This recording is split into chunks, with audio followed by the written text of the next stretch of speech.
In Staten Island, Lisa works as a kindergarten teacher with her assistant Megan. She is very passionate about her job, always making sure her students have fun but also learn things at the same time. All the kids love her dearly, yet Lisa can't help feeling dissatisfied with life.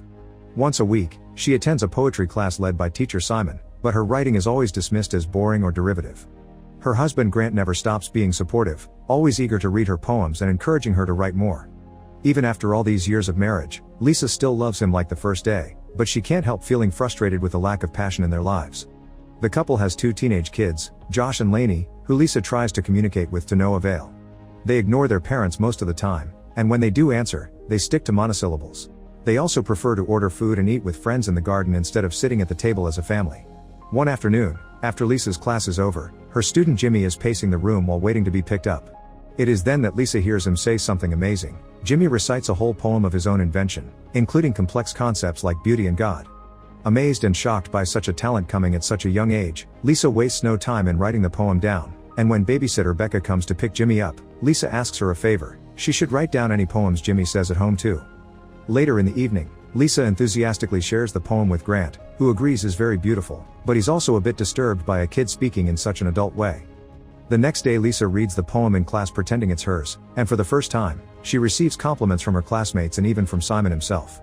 From then on, Lisa begins keeping an extra eye on Jimmy, eager to know what else such a bright mind can come up with. One day, she overhears him saying a curse word in the playground, so as punishment, she takes him inside for a timeout. Once in the classroom, Lisa tries to get Jimmy to talk about his poem, wondering if the Anna that it mentions is his mother. However, Jimmy isn't interested in discussing poetry and says his mother is dead. Noticing Jimmy is more interested in the objects around the room, Lisa allows him to wander around while she recites an old poem and encourages him to find new sensations in everyday things, but Jimmy stays silent. After class is over, Lisa leaves Jimmy with Megan for a few moments so she can have a chat with Becca. When Lisa explains that Jimmy went from energetic in the playground to quiet in the classroom, Becca agrees, pointing out Jimmy does the same at home all the time because he's a weirdo. Lisa doesn't like the use of that word but decides to ignore it for now in order to ask about the poems instead. It turns out that Becca is the only one at home that knows Jimmy sometimes recites poetry of his own because his family doesn't pay attention to him. His father is always busy at work and his mother is away in Miami, which is why Jimmy considers her dead. The relative that actually spends the most time with Jimmy is his uncle, who often comes by and reads to his nephew. Glad to hear someone is supportive of the kid and clearly not approving of Becca, Lisa ends their little meeting, but before leaving, Becca gives her another poem Jimmy wrote at home yesterday. Later, Lisa reads Jimmy's latest poem in class, earning her more praise. Some students are a bit frustrated though, because her poem doesn't fit the assignment they had been given, yet Simon loves it so much that in order to defend her, he suddenly comes up with the excuse that his assignments aren't supposed to be literal, merely prompts in case they need them. When Lisa returns home, she's in such a good mood that she tries to connect with Lainey and comments on how involved she used to be with her photography, especially since she was very talented with Grant's camera. Sadly, Lainey has no interest in old-style cameras and is happy to take a few pictures with her phone for her Instagram, which disappoints Lisa greatly because she doesn't see the artistic merit in it. Afterward, Lisa tries to call Jimmy's dad to discuss his son's talent, but she's met with the answering machine. This isn't the first time it happens. Lisa has been trying to contact him for days now, yet the man never calls back. Sometime later, while the whole class is having their nap, Lisa wakes Jimmy up on purpose and takes him to the teacher's bathroom. There, Lisa manages to get Jimmy excited about the idea of getting the point of view of an adult. He feels like a giant and enjoys snooping around, but soon he gets bored and requests to go back to his nap. Lisa lets him go after making him promise he'll think more about seeing the world with different eyes. At the end of the day, Lisa's efforts show results and Jimmy recites a new beautiful poem. Although it takes her by surprise, she doesn't manage to write down all of it and Jimmy refuses to repeat it. Megan is nearby as well, but she doesn't pay attention because she thought Jimmy was singing a random song, irritating Lisa with her lack of appreciation for his amazing talent.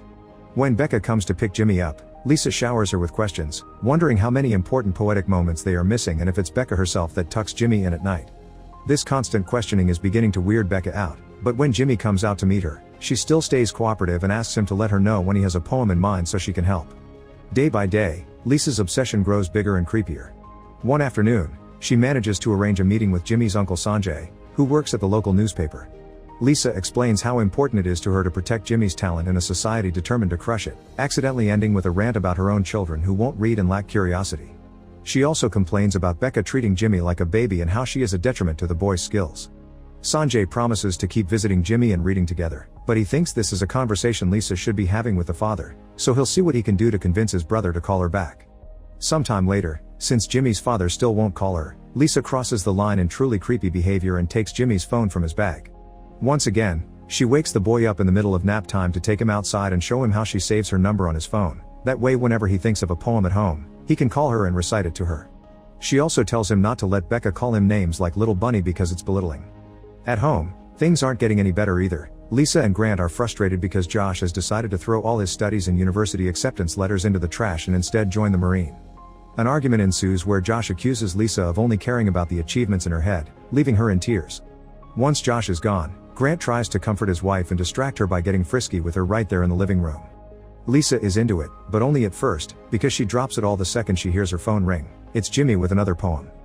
Disappointment takes over Grant when he notices he's being ignored and he just gets dressed again to do something else with his time. The next day at school, Lisa praises Jimmy for his poem but also for calling her. She also takes the chance to share one of her own poems. Jimmy doesn't comment on it, but he doesn't look too impressed. When Lisa returns home later, she's shocked to find her kids are throwing a pool party that includes pot.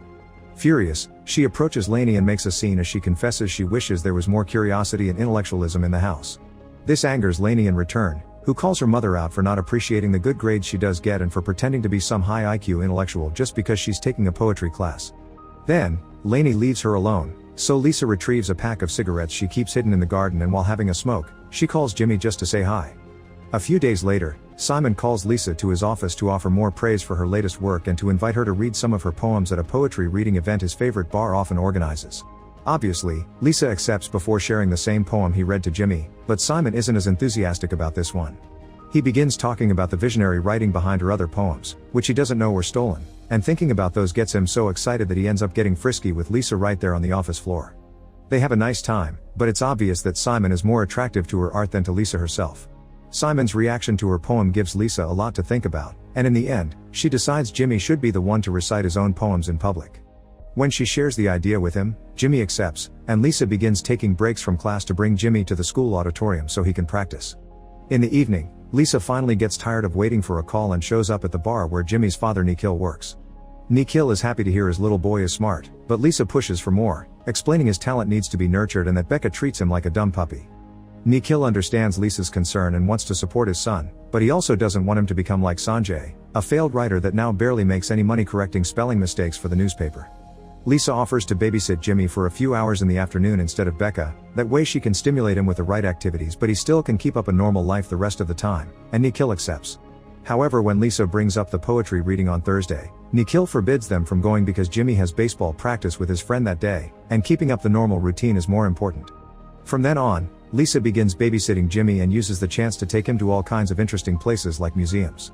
When Thursday comes, Lisa doesn't send Jimmy to baseball by lying and saying he hasn't been feeling well. Instead, she dresses Jimmy up in an adorable little suit and takes him to the poetry reading. Thanks to all the practice they did, Jimmy shines on the stage and recites his poems without a hitch. When the public asks who wrote them, Lisa admits Jimmy did, not caring that Simon is there. Someone also asks who the Anna in the poem is, and Jimmy explains that she can be anyone you love. In his case, Anna is Megan. Hearing her helper's name instead of her own breaks Lisa's heart and she rushes to the bathroom to have a good cry. Worried about her, Jimmy follows her, but Lisa just asks him to wait outside after expressing how proud she is of him. Once she's taken a moment to put herself together, Lisa leaves the bathroom and panics when she doesn't find Jimmy, but fortunately, he just happens to be sitting with Simon. Her relief is sadly short-lived though, because as soon as he sees her, Simon informs her that she isn't allowed in the class anymore and accuses her of leeching off a child. By the time they leave the bar, it's so late that Lisa decides it's better to take an asleep Jimmy to her own house and let him sleep on the couch. When she gets on her own bed, Grant wakes up and wonders if Lisa's ashamed of her own children, because after she left earlier, Josh confessed she seemed disappointed in them. Lisa swears that's not the case, but the hesitation is obvious. The next day at school, Lisa gets upset as soon as she notices Jimmy hasn't come to class and won't answer the phone either. When a call from his caller ID finally reaches her, it's actually Nikhil on the other end of the line, yelling at Lisa for what she did and informing her Jimmy is getting transferred to another school. Lisa returns to class pretending everything is fine, but only seconds pass before she breaks down and cries in front of all her students. After work, Lisa goes home with a plan in mind. Her obsession is so absurd that it stops her from giving up, but first, she must make amends with her family. She acts extra sweet towards Grant and manages to convince her kids to stay for dinner so they can have a proper meal all together. Lainey apologizes for snapping at her during the party, and Josh tells her all about his progress with the Marine meetings, glad to finally have some support. The next morning, Lisa says goodbye to Grant with more affection than usual before leaving the house with a suitcase in the car. Instead of going to work, she goes to Jimmy's house and follows Nikhil's car to find out which school the poor boy has been transferred to. A few hours later, when Jimmy's class is in the playground, Lisa approaches the back fence to invite Jimmy to come swimming with her, knowing it's an activity he loves. Not only Jimmy accepts, he also tells her he's missed her, which in Lisa's twisted mind means she's doing the right thing. Lisa manages to kidnap Jimmy by teaching him how to unlock the door, and together they travel to a beach up north, although Lisa confesses their final destination is Canada. They spend the afternoon having fun together in the water, and Jimmy is having such a good time that he even gets inspired to create another poem. Afterward, they go to a hotel to spend the night. Once Jimmy takes his shower, Lisa goes next, but she barely gets to wash before she hears a weird noise. Jimmy has locked the bathroom door on purpose. Desperate not to lose yet, Lisa tries to bribe him with promises of more fun and ice cream, but Jimmy ignores her and grabs the phone, although he's having trouble using it. There's no getting out of this, so Lisa forces herself to accept defeat and try to end things as smoothly as possible, not to traumatize the poor kid. As she cries her heart out, Lisa explains to Jimmy he must dial 911, although he has no trouble using the word kidnapped on his own. Lisa also gives him the hotel name and room number before asking him to tell the cops she isn't armed. Once the call is over, Lisa manages to convince Jimmy to let her out so she can put on some clothes before the police arrive.